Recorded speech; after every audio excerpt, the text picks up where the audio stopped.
जगदीश मित्रा जी, अब हम आते हैं आपके एक्सपर्टीज एरिया पर, जिसको कहा जाता है कि भाई जब तक स्किल डेवलपमेंट नहीं होगा तब तक आप विकसित भारत बना नहीं सकते हैं। ये जो गैप है थियरी एंड प्रैक्टिकल का, उसको किस तरह से जल्दी से इसको ब्रिज किया जाए, बजट इसमें क्या भूमिका निभा सकता है, और खासतौर पर स्किल डेवलपमेंट के सेक्टर में आप कौन से बड़े रिफॉर्म देख रहे हैं आने वाले दिनों में?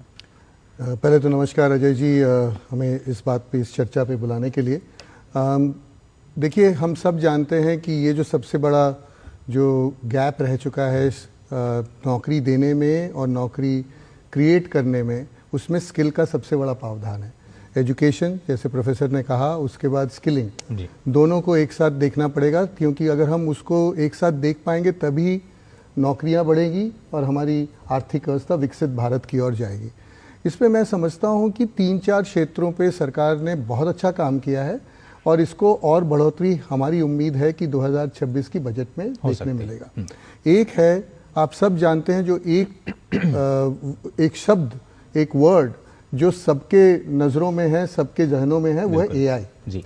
जो आर्टिफिशियल इंटेलिजेंस के लिए हमको इस देश को तैयार करना है। सबसे बड़ी बात है कि हमारे पास उसके कम से कम पूरे देश की, पूरे पृथ्वी का 25% के आसपास एआई स्किल्ड लोग इस देश में, बिल्कुल मैन पावर में है।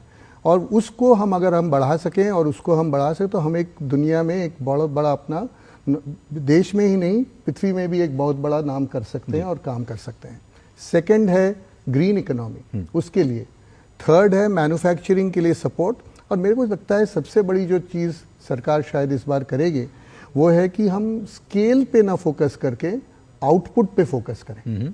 क्योंकि वो स्केल जो है कि वो कभी कभी नंबर्स पे फोकस हो जाता है जी। और हम आउटपुट या जो एम्प्लॉयबिलिटी पे फोकस नहीं हो पाता, या स्टार्टअप, हम आगे शायद चर्चा करेंगे कि उन चीज़ों पे फोकस करें। तो हमको लगता है कि जो उनके आधारित, और महिलाओं को हमने ये जो स्केल के और एनएसडीसी की तरफ से हमने ये गुणवत्ता क्षेत्र बनाए हैं या सेंटर्स बनाए हैं, इनको हम टियर 1 से ले जाके टियर 2, टियर 3 सिटीज़ ले जा रहे हैं। और महिलाओं को अगर हम उनमें डालें और उनकी स्किल्स को मौका दें, तो मेरे ख्याल से ये 4-5 चीज़ अगर सरकार बजट में लाएं, तो हमें लगता है कि जो उन्होंने इसका फाउंडेशन बहुत स्ट्रांग रखा है, उसको हम बहुत अच्छी तरह से आगे बढ़ा सकते हैं।